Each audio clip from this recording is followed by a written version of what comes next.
You know, inside any White House, there's always this tension between a president's gut instincts and the actual machinery of government. But what happens when that tension, well, when it explodes into an all-out war? So today, we're going to dive into Bob Woodward's book, Fear, his incredible inside account of the chaos that really defined the Trump administration. Okay, let's start with a crazy story. It's September 2017, and this letter right here is sitting on the president's desk. Now, on the surface, it just looked like a simple notice to pull the U.S. out of a trade deal with South Korea. But this little piece of paper? It was a ticking time bomb, a potential national security crisis just waiting to happen. And the risk here? It was huge, but it was also completely hidden. See, tucked away inside that U.S.-South Korea alliance was a top-secret intelligence program. One so advanced, it could spot a North Korean missile launch in just 7 seconds. I mean, think about that. 7 seconds. The next best option we had, from Alaska, took a full 15 minutes. And a missile attack, that's an eternity. Killing the trade deal could have torched that entire early warning system. So, what happened next? With the country's security hanging in the balance? Well, according to Woodward, the president's own chief economic advisor, Gary Cohn, saw the letter just sitting there. He knew the president might sign it on a whim, so he just walks over and swipes it. He literally stole it right off the president's desk.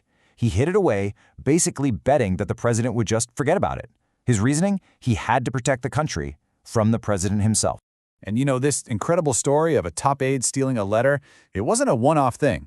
Woodward says it was part of a pattern that defined the whole administration. To really get why his own team felt they had to do stuff like this, we've got to rewind a bit, back to before he was even president, to see where this unconventional style came from. So the roots of this unique presidential style, they go way back, years before the 2016 campaign even got started. All the way back in 2010, guys like Steve Bannon were meeting with Trump, kind of feeling him out for a potential run. And it was in these early meetings that the core of his political identity started to form, an identity that would eventually fuel his campaign and cause all sorts of friction inside his own White House. And this one moment, really, it just captures his gut-driven style perfectly. Bannon was explaining populism to him, you know, this idea of a movement for the regular person against a rigged system, and Trump just instantly latched onto it. And get this, he even got the word wrong, calling himself a popularist. But for him, you know, the exact term didn't matter, it was the gut feeling behind it that clicked. Later on, Bannon took that raw instinct and boiled it down into 3 super simple, really powerful pillars for the campaign. 1. Stop illegal immigration. 2. Bring back jobs. And 3. Get out of pointless wars. That's it. Simple, direct, and designed to totally bypass the wonky policy debates and speak right to the voters. So fast forward, he's in the White House, and that shoot-from-the-hip populist style, it immediately smashes head-on with the slow, steady machinery of government. And that clash led to something Woodward describes as, well, a kind of silent rebellion from within his own team. Woodward actually has a name for this, the administrative coup d'etat.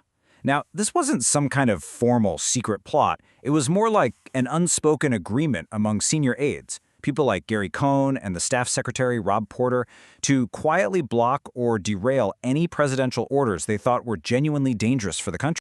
And they actually developed a whole playbook of tactics to act as, guardrails against the president's impulses. I mean, we already saw step 1 in action, right? Just literally snatching papers off the desk. Other tricks included slow-walking an idea, just stalling for time by saying it needed a legal review. Or they'd simply refuse to draft a formal order, knowing that if it never made it to paper, it might just fizzle out. And look, this isn't just Woodward's take on things. The staff secretary himself, Rob Porter, the guy whose job it was to handle every single piece of paper that got to the president, he put it this way himself. Just let that sink in for a second. A third of his job was basically damage control, trying to talk the president out of his own ideas. All right.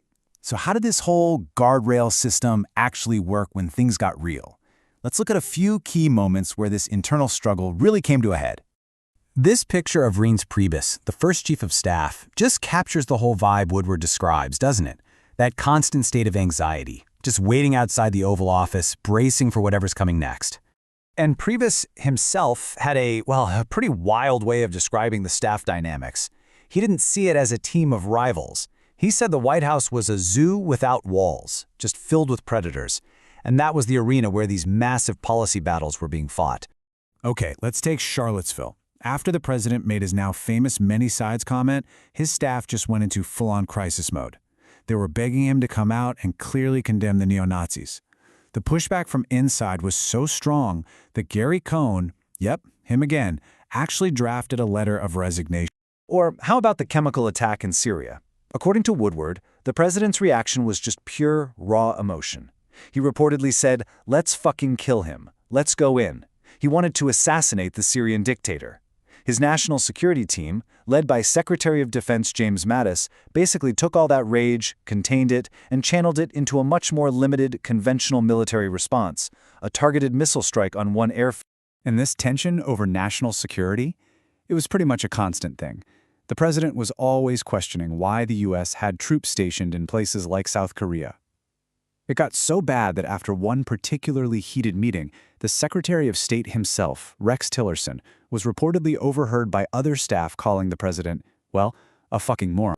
But here's the thing. For all the guardrails they tried to build, for all the papers they snatched off the desk, there was one tool, one massive force that the staff had absolutely zero control over. And that, of course, was his Twitter account.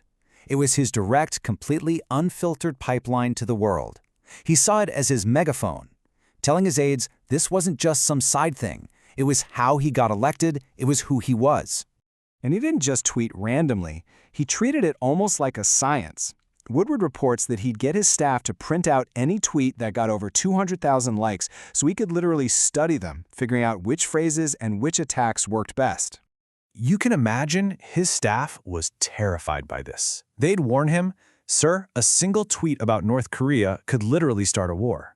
They even tried to set up a committee to vet his tweets. But nope, he blew them off. The megaphone was off limits and it completely bypassed every single guardrail they had worked so hard to put up. And all of this really brings us to the central, incredibly tricky question at the heart of Woodward's book. When you have senior aides secretly working against a president's orders, are they being patriots? Are they protecting the country from what they see as a disaster? Or are they actually subverting democracy itself, undermining the person the people voted for? That's the huge, complicated question that fear leaves you wrestling with.